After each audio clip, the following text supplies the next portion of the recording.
Who is this for? Who's the peanut butter and pickle for, Claire? Me!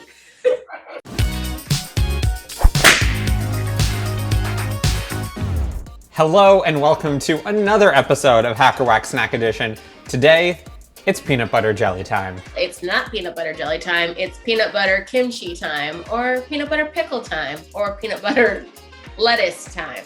What is this witchcraft you were talking about, Claire? So the peanut butter and pickle sandwich is actually like an old Depression era staple. It's actually the first article I ever got paid for was about peanut butter and pickle sandwiches. So it's very special to me. So Claire, why are we using plain white bread? White bread is so neutral that it's gonna let us really appreciate the other flavors and textures of the stranger ingredients. Yes, this is really gonna be a textural and flavor wonderland. Do you put peanut butter on both sides of your bread? I don't normally. Do you? Should we? Yeah, because it keeps it from getting soggy. I want to start with the pickles because that's the Claire Lower signature. I have a homemade pickle that Alice Newton made. So if you don't have fancy homemade ones like Claire. Store-bought is fine. If you don't like it, I'm gonna be heartbroken. Wait, let me get a nice shot of this peanut butter and pickle sandwich. All right.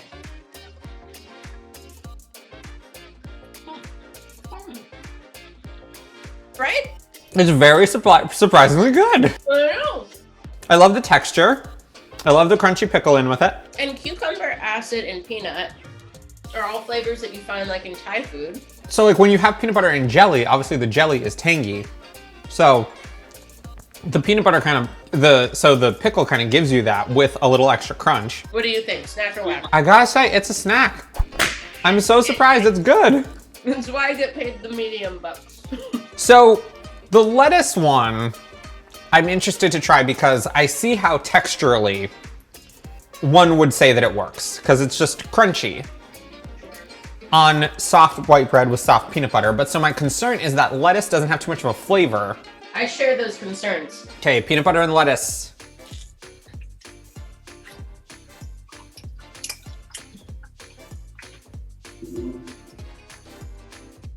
Yeah, that just the lettuce doesn't do enough. And it's like if you need a crunch with the peanut butter, get crunchy peanut butter or a pickle or toast the bread. We set the bar so high with the pickles. It's not bad, it's just not anything. Yeah, I bet this has roots in the Depression.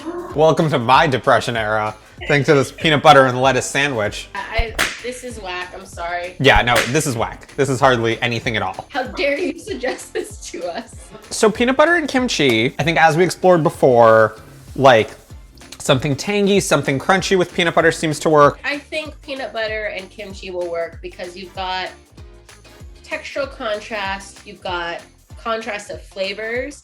In America, we tend to think of peanut butter as like an inherently sweet ingredient. We use it in a lot of desserts, we combine it with chocolate, but it's a savory ingredient as well.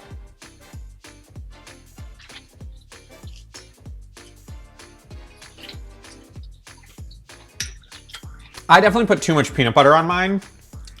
I would do half as much peanut butter, but it definitely works with the kimchi for all the reasons we just said. The kimchi is nice and crunchy and cool, funky and fermented, a little spicy. This is what I wanted from the lettuce. Texture, but then also flavor. Is that so much to ask for in our food, texture and flavor? Am I crazy? Okay, Claire, peanut butter and kimchi, is it a snack or is it whack? It's a snack. I agree, it's a snack. And I have nothing else to say. This actually works perfectly. I can't believe we haven't done it before. I kind of want to put pickles on it also. I think you're pushing it, Claire. Don't tell me what to do.